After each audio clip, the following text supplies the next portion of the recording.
A Hero I Can Love by Reading in Solitude. You woke up in a hospital bed without your armor or uniform. Looking around the room, you saw through the window. Plenty of smoke came from the horizon to the east. That was where the battle that you were involved in took place. You and a small unit of operators had been sent in by the Bureau to raid a criminal weapons factory in order to hopefully disrupt the ongoing assault in the city. But of course, disaster struck. It turned out that weapons factory wasn't owned by just any criminal, but some maniac with a small army defending it. And of course, it couldn't be enough that it just had to be an army of their own, but it also had to be an army made up of various mutants. The Bureau was quickly overrun to the point that they needed to call in support from heroes.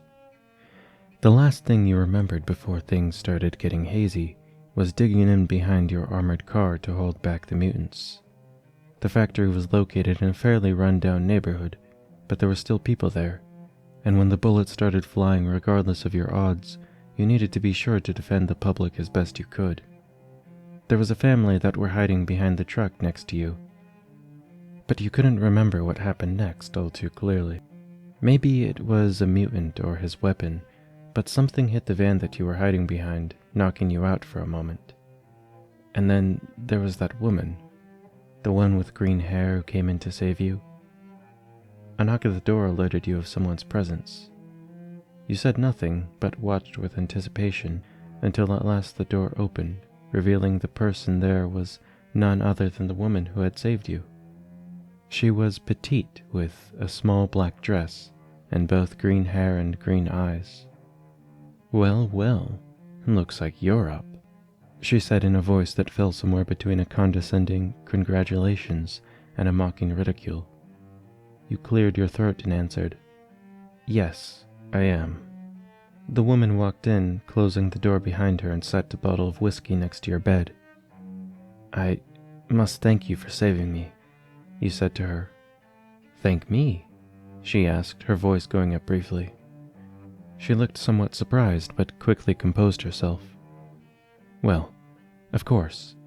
I had just brought this to see how you were doing after I saved you." It was almost as if there was something that she wanted to say but couldn't.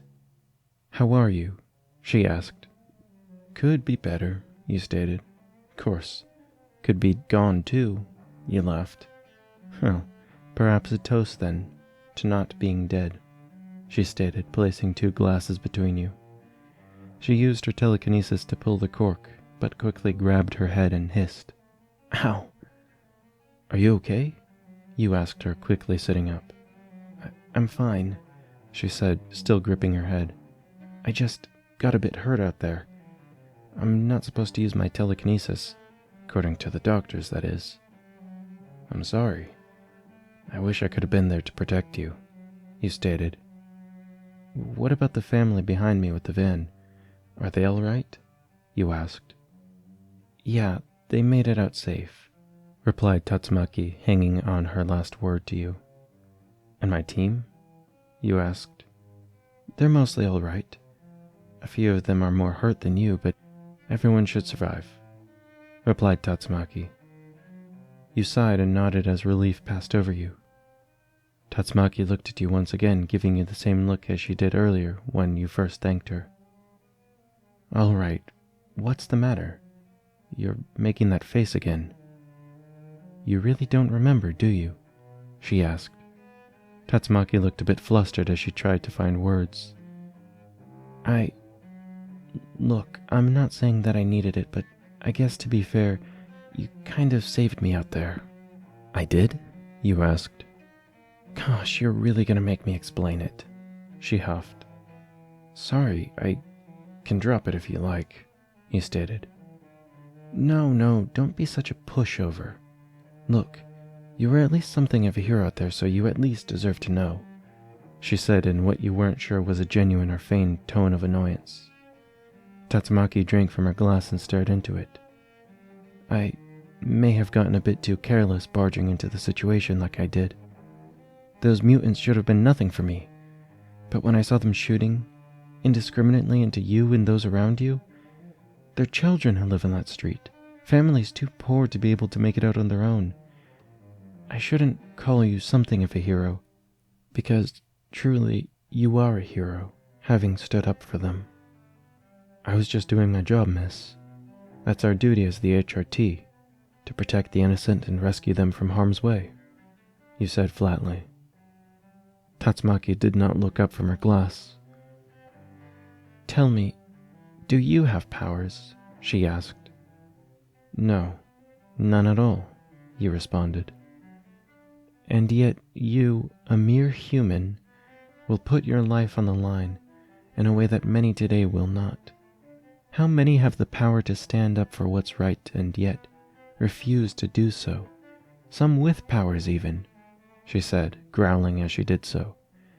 And how many fools like me will stand up but let our emotions cloud our judgment such that we fail? You placed a hand on Tatsumaki's shoulder. You may have failed, but you aren't a failure unless you let this stop you from doing what's right. A lot of people wouldn't even have gone that far as to try, you assured her. Tatsumaki smiled before saying to you, Scoot over. You did as she asked, to which she climbed into bed with you and poured you both another drink. Do you know who I am? Tornado of Terror? You asked. Tatsumaki raised her glass and chuckled. Yes, Tornado of Terror. The most powerful weapon of the agency. Saved. By you. She stated as she sipped and looked you in the eyes with her emerald green eyes. Saved how? I still don't understand, you stated. Tatsumaki set her glass down and nodded, staring at the ceiling. When I saw you protecting the family behind the armored truck, I knew I had to keep you safe, to keep them safe. I was doing my best to shield all of those who weren't able to find cover. One of the villains fired a rocket at your truck, so I stopped it, but I got distracted, and while I was focusing on the first attacker, one of the others fired another while I wasn't looking. I couldn't stop it, so I shielded you and the family. I hadn't even thought to shield myself yet, but before I could, somebody else landed a hit on me. Something hit my head and I fell.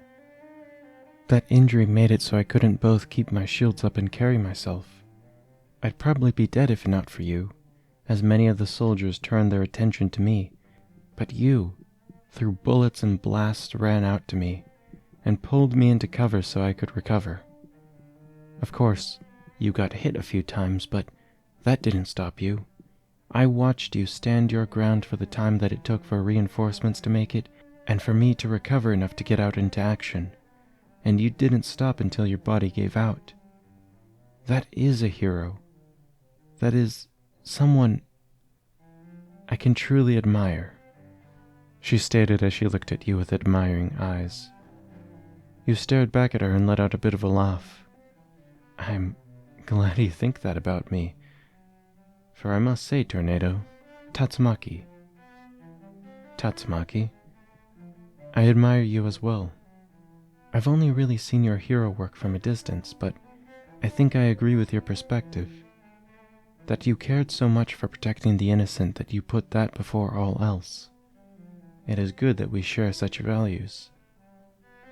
A hero is none without heroism. If he cannot act with bravery, selflessness, and for those who cannot recompense him, then is he really a hero? Perhaps only a mercenary, said Tatsumaki. So, what drives you? You asked. The fact that I have this power? And perhaps that is where you are braver than me. I do this because I can. Thus it is only right that I do. She turned to look at you. And yet, others like you act in spite of not having any powers. One of the first things you asked me is how the family were doing, not if you were going to be all right, or if you were hurt in any significant way. You stopped and realized the thought hadn't even come to cross your mind. To be fair, I'm not out destroying meteors or fighting dinosaurs, you stated. Perhaps. But would I even be where you are now if I didn't have powers? She questioned. Would I even be anywhere? Tatsumaki looked down at her glass and finished it. It's hard to ask what we would do in a situation that we are not in. In training, we prepare, we train, we expect a hostile environment, and yet some, on their first deployment, still freeze up because the plan that they planned, it's nothing like real life. You've planned, but you've yet to act. All of the training in the world, it goes out the window if you cannot act within a split second, if you cannot even come to make the decision to act in the first place, you say to Tatsumaki, lifting her chin with your fingers. Tatsumaki placed a hand on your lap and looked down at you, before saying, "It's so strange. I usually would talk to someone like you so condescendingly back at the Hero Association, and yet here, as you are now, I have respect for you. There's something about you that makes me feel different than I do with a bona fide hero. That isn't to say I don't think you're a hero, it's just—" "I understand, Tatsumaki," you stated, placing a hand on her lap. Tatsumaki looked at you carefully before moving in close and closing her eyes. You watched her face as it neared yours for a moment before you did the same as her, moving yourself into her and planting a kiss on her lips. Tatsumaki's lips were quite soft and they melted easily into your own. Your hand gently moved up to her face, whereupon you caressed her cheek. The two of you drew apart, though you remained bound by each other's gaze. "Thank you," whispered Tatsumaki. "I ought to be thanking you," you replied, to which Tatsumaki smiled as she settled into you gently for you to wrap your arm around her. "Say, I never did ask if I'm all right." "Doctor said that you have a few lacerations, some deep but mostly minor, from shrapnel and fragmentation. You passed out from exhaustion, so you'll be on fluids for the next few days to rehydrate you," she responded while lying against your chest. "Right then. Nothing to stop me from taking you out on a date, I suppose," you commented. Tatsumaki lifted her head and smirked. "A date?" "Yes, I think that'd be quite nice," you stated. Tatsumaki smiled, then kissed you again on the lips and replied, "I think so too."